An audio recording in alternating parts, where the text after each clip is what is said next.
అలాగే దాని మీద మేము స్పందించడం మనకి నియోజకవర్గ జనసేన పార్టీ తరఫున స్పందించడం జరిగింది. అయ్యా జగన్మోహన్ రెడ్డి గారు 2019లో పవన్ కళ్యాణ్ గారు 2 సీట్లు పోటీ చేసి 2 దగ్గర ఓడిపోయారు. ఆయన ఓడిపోయిన దాన్ని స్ఫూర్తిగా తీసుకొని ఎలా గెలవాలో, ఎలా ప్రజలకి వెళ్ళాలో నేర్చుకొని ఆయన ఒక గొప్ప ఉన్నత స్థాయికి వెళ్ళి ఈరోజు పోటీ చేసిన 21 సీట్లు ఎమ్మెల్యేలు, 2 ఎంపీలు, స్ట్రైక్ రేట్ 100కు 100 గెలిచి చూపించాడు. మీరు 151 సీట్లు పెట్టుకొని ఉన్న మీరు ఈరోజు అదే పవన్ కళ్యాణ్ గారిని వ్యక్తిగతంగా విమర్శించడం వల్ల ప్రజలు మీకు 11 సీట్లు ఇచ్చారు. ఈ 11 సీట్లతో అసెంబ్లీలో మీకు ప్రతిపక్ష హోదా రాలేదనే బాధతో మీరు మాట్లాడతారు. ఓకే, మీకు 11 సీట్లకి ప్రతిపక్ష హోదా రావాలంటే 10% స్ట్రైక్ రేట్తో 175కి దాదాపు 118 సీట్లు, దాదాపు 18 ఎమ్మెల్యే సీట్లు వచ్చుంటే మీకు ఆటోమేటిక్గా ప్రతిపక్ష హోదా వస్తుంది. అది కోల్పోయి నాకు ప్రతిపక్ష హోదా కావాలి, నాకు ప్రతిపక్ష హోదా కావాలి అనుకుంటే ఎటొస్తుంది? ఒకవేళ పాసిబుల్ అయితే బయట రాష్ట్రాల నుంచి ఒక 7 మంది ఎమ్మెల్యే తీసుకొని అసెంబ్లీలో పోతే 18 మంది అవుతారనుకుంటే అట్ట కూడా అసెంబ్లీలో చట్టం లేదంట.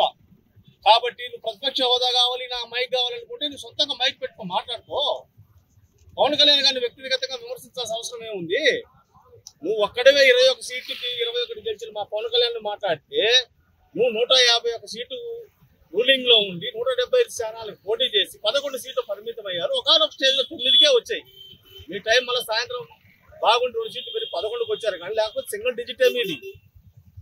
అలాంటి పరిస్థితి నుంచి మీరు ఈరోజు ప్రజల్లోకి వెళ్ళి ఎలా పార్టీని బలోపేతం చేసుకోవాలి, ఎలా పార్టీని కాపాడుకోవాలనేది లేకుండా మీరు ఈరోజు పవన్ కళ్యాణ్ విమర్శిస్తున్నారు. మా మంత్రి లాస్ట్ టైం మా ఉమ్మడి నెల్లూరు జిల్లా మంత్రి ఎలా గెలిచామనేది కాదు, బుల్లెట్ దిగిందా లేదా అన్నాడు అనిల్ కుమార్ యాదవ్ గారు. అదేవిధంగా మేము చెప్తున్నామయ్యా, ఎలా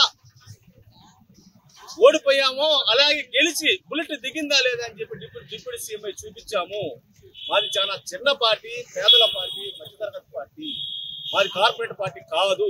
ఓటుకు 5,000 10,000 ఇచ్చి మేము గెలవలేదు. ప్రజల్లోకి వెళ్ళి ప్రజల మనసులు గెలిచి ఈరోజు మేము పార్టీని నిలబెట్టుకొని 14వ తేదీ అంగరంగ వైభవంగా పిఠాపురంలో మేము ఆవిర్భావ సభ చేసుకుంటుంటే మధ్యలో నీ బాధ ఏందయ్యా మాకు అర్థం కావడం లేదు. దయ ఉంచి నీకు ఇష్టం లేకపోతే ఈ రాష్ట్రం నుంచి వెళ్ళిపో. నీకు హైదరాబాద్లో లోటస్ ప్యాండ్ ఉంది, బెంగళూరులో ఒక 100 ఎకరాల దాకా ఒక గెస్ట్ హౌస్ ఉంది, అక్కడికి పో. ఇవన్నీ చూడలేకపోతే మరి ఎందుకు పవన్ కళ్యాణ్ గారిని విమర్శిస్తున్నావు? పవన్ కళ్యాణ్ గారిని విమర్శిస్తే కరెక్ట్ కాదు. ఈసారి 11కి 1 వస్తాయి, అది గుర్తుపెట్టుకోండి. జగనన్నని బుద్ధి చెప్పి పక్కన కూర్చోబెట్టిన ఈ రోజు జనసేన పార్టీ అధ్యక్షుడు పవన్ కళ్యాణ్ గారిని దైవంగా భావిస్తున్న రెండు రాష్ట్రాలు జగనన్న ఈ రోజు విమర్శలు చేయడం చాలా వరకు తప్పని ఖండిస్తున్నాము. కోడికత్తి గ్రామాలకు ఎక్కువగా చేసి అలాగే గొడ్డల పోటు కన్నీరుతో ఈ రోజు గత ప్రభుత్వంలో ఈయన అధికారం తెచ్చుకున్నారు. లేకుంటే ఆంధ్ర రాష్ట్ర ప్రజలు నిన్ను ఎక్కడికంటే తరుగుంటారో తన తండ్రిని శవాన్ని అడ్డం పెట్టుకొని అలాగే బాబాయ్ శవాన్ని అడ్డం పెట్టుకొని ముఖ్యమంత్రి అయ్యాడు. ముఖ్యమంత్రి అయిన దౌర్భాగ్యం మన ఆంధ్రప్రదేశ్ కి. ఇటువంటి వ్యక్తిని అసలు ప్రజలు గంట మీద ఏగగా కూడా గుర్తించే ప్రసక్తి లేదు. ఈ రోజు జనసేన పార్టీ అధ్యక్షులు పవన్ కళ్యాణ్ గారిని విమర్శిస్తారా?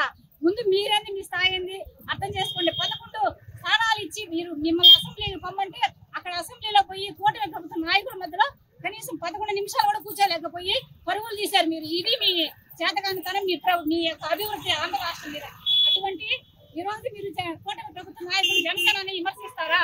ఇక మీద ఇటువంటి విమర్శలు చేశారంటే ఆంధ్ర రాష్ట్రంలో ఉన్నటువంటి ప్రతి ఒక్క కూటమి నాయకులైతేమి జనసేన అభిమానులు అయితే ఊరుకోమని తెలియజేస్తున్నాము జగన్మోహన్ రెడ్డి గారికి. జై జనసేన, జై కూటమి ప్రభుత్వం. మరిన్ని వీడియోస్ కోసం ఛానల్ ని సబ్స్క్రైబ్ చేయండి. లేటెస్ట్ అప్డేట్స్ కోసం వాట్సాప్ ఛానల్ ని ఫాలో అవ్వండి. ఆ లింక్ డిస్క్రిప్షన్ లో ఉంది.